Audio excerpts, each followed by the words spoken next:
favorite. À une semaine du coup d'envoi de la Première Ligue, il est encore difficile de pronostiquer le futur vainqueur. Au programme, 38 matchs par équipe avec une intensité sans pareil, sûrement les plus intenses même des 5 grands championnats. Quelle sera l'équipe la plus résistante pour aspirer au sacre? Avant d'espérer le sacre, il faut se renforcer. Et sur ce côté-là aussi, la Première Ligue a beaucoup recruté cette saison. Il y a eu pas mal d'arrivées, peut-être à des sommes exponentielles, mais on le savait déjà, c'est un championnat qui a le porte-monnaie facile. Façon de dire que les équipes sont armées jusqu'aux dents, les outsiders jusqu'au cador, mais alors quand tu vois 20 équipes pour seulement 4 places en Ligue des Champions, c'est clairement insignifiant vu le niveau des équipes engagées. C'est difficile de faire un top 4, tu ne sais pas qui prendre ni qui laisser, sans oublier qu'il y a même des équipes qui montent en puissance et qui peuvent oser titiller les mastodontes de la Ligue. On n'a qu'à voir la saison dernière, Newcastle, Brighton, c'est du lourd le projet qu'ils sont en train de réaliser. Ensuite, tu as d'autres équipes qui essaient de tourner la page du mauvais chapitre de leur histoire. Chelsea, Liverpool, Tottenham, qui ont plus ou moins déçu la saison dernière et qui vont revenir avec des meilleures intentions, mais aussi avec des meilleures âmes. Rien qu'à voir le mercato stratégique surtout qu'ils ont réalisé. Après, tu as d'autres équipes comme Arsenal et Manchester United qui recherchent toujours leur gloire d'antan. La première qui a trébuché à un pas de la ligne finale la saison dernière et la deuxième qui recommence petit à petit à amasser les trophées. Je pense bien évidemment à la Coupe de la Ligue. Ça se voit qu'il y a du travail abattu dans l'ombre et vu le mercato stratégique d'United cette saison, c'est clair qu'il y a possibilité d'espérer quelque chose ou du moins le top 4 qui est très significatif d'ailleurs en première ligue parce que ce sont eux qui vont représenter l'Angleterre en UEFA Champions League. Je ne parlerai même plus de Manchester City qui fait office de favori à chaque saison. Personne n'oublie le massacre qu'ils ont fait la saison dernière et qui ne sont même pas prêts d'arrêter. Dans cette optique donc, et tenant en compte le mercato et l'effectif de chaque équipe, je me suis fait un top 4 qui est pour moi assez logique. Chaque équipe aura une note sur 30 répartie comme suit. Une première note sur 10 pour le 11 entrant, une deuxième note sur 10 encore pour la profondeur du banc et la dernière pour noter le mercato. Ceci en fonction de l'impact que pourraient apporter les nouveaux joueurs dans l'équipe, surtout le 11 entrant et aussi en fonction de la qualité des joueurs recrutés. Voici donc le top 4. I want my warriors. Attack everyone and defend everyone. Because everything we have done, guys, I've been on the pitch. Always. I love the club. And I love you too. Let's go.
Alexis McAllister, l'ex de Brighton, le champion du monde albicéleste, qui n'est même plus à présenter, il a l'image de la saison dernière de Brighton et son association avec Szoboszlai, c'est très prometteur quand on voit le talent des deux joueurs et le jeu qu'ils proposaient dans les anciennes équipes.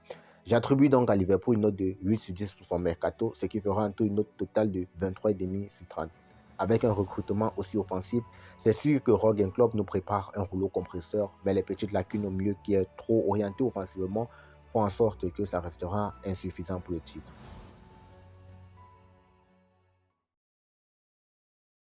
Troisième, Manchester United.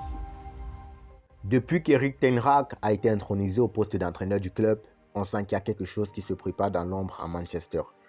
La saison dernière, United a connu des débuts compliqués et une saison en général mouvementée avec la saga Ronaldo.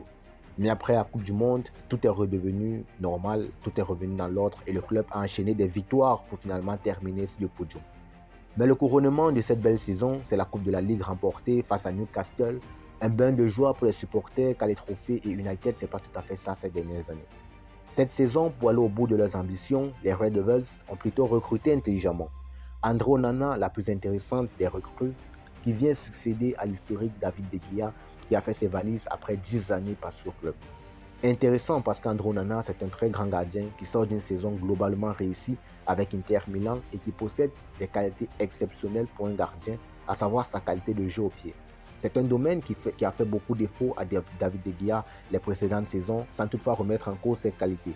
Erik ten Hag, qui s'est identifié le plus souvent la saison dernière à un jeu direct, a désormais à ses côtés un gardien adéquat pour le système, raison pour laquelle le jeu d'United va se prendre plus d'un cette saison.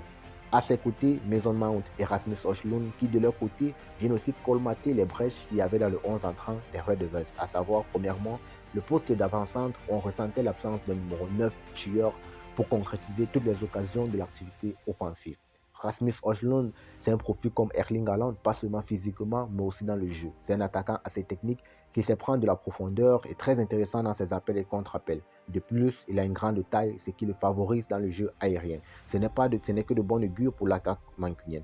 Le dernier, Mason Mount, qui a fait le voyage en provenance de Chelsea, c'est aussi intelligent pour la stabilité d'un milieu qui était moyen. Bruno Fernandes était carrément le seul maillon offensif et pour cette stabilité, c'est important en cette paire Mason Mount, Bruno Fernandes et avec Casemiro plus bas pour faire l'équilibre.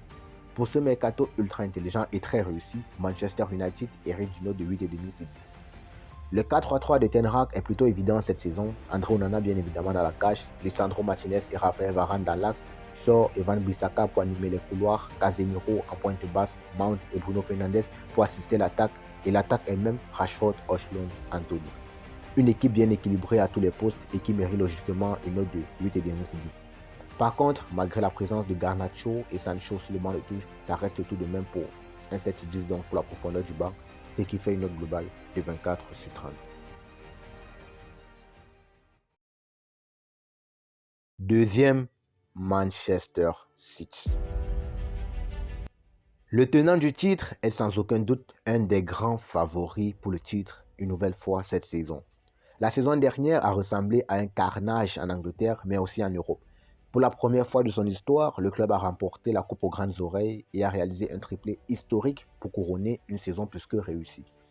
Manchester City a sûrement le meilleur effectif de la ligue et tout laisse à croire que cette saison, Guardiola va repartir sur de mêmes bases.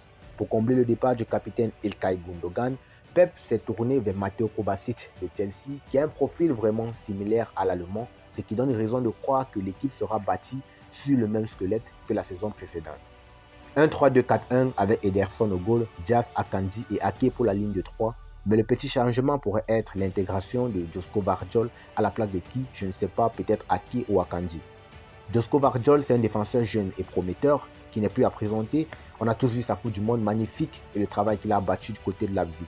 Ça reste un très bon coup de la part de City et hâte de voir qui paiera les frais de son recrutement dans cette ligne de 3 qui a pourtant fait succès la saison dernière. Forcément, ça restera entre Akanji et Ake. En double pivot, bien évidemment, Stones et Rodri qui ont surpris plus d'un la saison dernière. On parle notamment de la reconversion de Stones en pivot, mais alors la montée en puissance de Rodri, qui est élu meilleur joueur de la Ligue des Champions, c'est juste impressionnant. Plus haut sur le terrain, le fameux quatuor du jeu guadeloupéen. Grealish et Bernardo Silva excentrés et la petite nouveauté Kovacic aux côtés de Kevin De Bruyne dans l'axe pour servir bien évidemment l'incontournable Erling Haaland.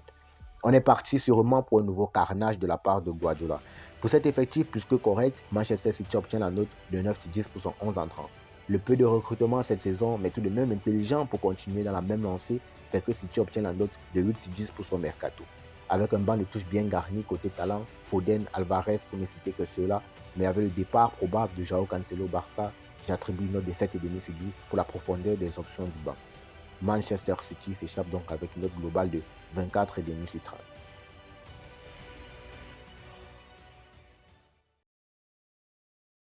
Premier, Arsenal. Après un échec tonitruant aux portes du Graal, Arteta et ses poulains reviennent plus que jamais enragés. La saison dernière, Arsenal avait le destin entre ses mains à quelques journées de la fin, mais les Londoniens ont glissé et Manchester City a corrigé le tir. Pour cette saison, Arteta revient plus que jamais armé, quitte à réaliser le mercato le plus coûteux, mais le plus grand de la ligue. Alors, welcome Declan Rice, 116 millions d'euros dépensés pour faire venir l'anglais. C'est le prétendant au poste numéro 6, un joueur très agressif, mais alors très talentueux tout de même et intelligent tactiquement. Son passage à West Ham aura marqué le club, il a laissé beaucoup d'empreintes à travers ses qualités de récupération, son volume de jeu et aussi sa qualité de frappe. C'est un très gros coup réalisé par Arteta dans sa mission pour le titre. Ensuite, Kai Havertz, 70 millions d'euros, un autre talent qui a connu un mauvais vent avec Chelsea la saison dernière et avec sa qualité technique et sa mobilité, il va faire beaucoup de bien à cet Arsenal-là aux côtés de Martin Odegaard. Le plus gros problème d'Arsenal la saison dernière, sa défense, où il n'y avait pas d'autre alternative après la blessure de Saliba, a été aussi résolu à travers le recrutement de Jurrien Timber en provenance de l'Ajax, qui est une promesse mondiale au poste de défenseur et est particulièrement très polyvalent pour un défenseur. Il pourrait être une alternative pour Arteta au poste de latéraux, mais aussi pour sûrement suppléer au mitigé Gabriel Magalhaes. Dans cette optique donc, on aura un 4-1-2-3 cette saison. Ramsdale dans les goals, Timber, Saliba les axiaux, Zinchenko, Ben White sur les côtés, Declan Rice en pointe basse, Havertz et Odegaard en pointe haute pour assister les trois mousquetaires, Martinelli, Gabriel Jesus et Bukayo Saka. Avec un banc de touche de qualité, Emile Smith-Rowe, Leandro Trossard, Thomas Partey, Jorginho, Eddie Nketiah, Balogun qui fait son retour d'un prêt à Reims qui a été tonitruant et enfin grâce au recrutement probable de David Raya de Brentford pour concurrencer Aaron Ramsdale, alors Arsenal a sûrement le meilleur effectif de la première ligue désormais. Pour ce recrutement XXL, ils obtiennent la note mercato de 9 sur 10. Avec ce 4-1-2-3 de qualité en première option, ils obtiennent la note de 8,5 sur 10 pour le 11 entrant. Et pour finir, une note de 8 sur 10 pour la qualité, l'abondance et la polyvalence des options du banc. Le futur champion de la première ligue obtient donc une note globale de 25,5 sur 30.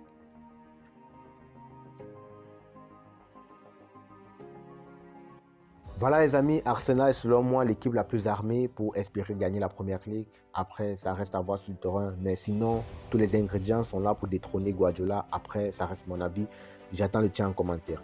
Bonne chance aux Londoniens, bonne chance à toutes les équipes engagées et rendez-vous la semaine prochaine, jour pour jour, pour le début d'une autre grande saison qui va nous faire vibrer jusqu'au bout. Si tu as aimé, n'oublie pas de t'abonner, le petit pouce bleu pour m'encourager. On se capte pour une prochaine vidéo.